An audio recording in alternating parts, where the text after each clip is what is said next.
आप ये बताएं कि आप इन्फिनिट रिग्रेस ऑफ कॉजेस को पॉसिबल मानते हैं या नेसेसरी बीइंग के एग्जिस्टेंस को सही समझते हैं, क्योंकि दो ही ऑप्शन हो सकता है। आप ये बताएं।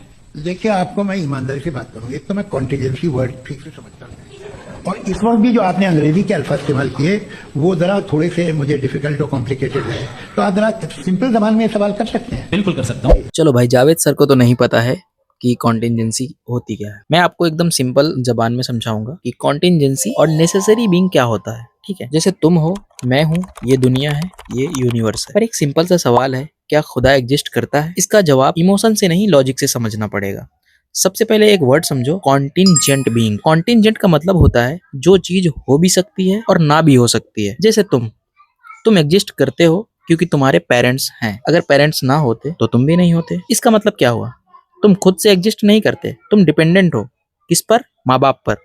इसलिए तुम कॉन्टिजेंट बीइंग हो। और सिर्फ तुम नहीं, ये फोन, ये कार, बिल्डिंग, ट्री, अर्थ, ये पूरा यूनिवर्स सबका सब कॉन्टिजेंट है। ठीक है, क्योंकि हर चीज को एक कॉज चाहिए।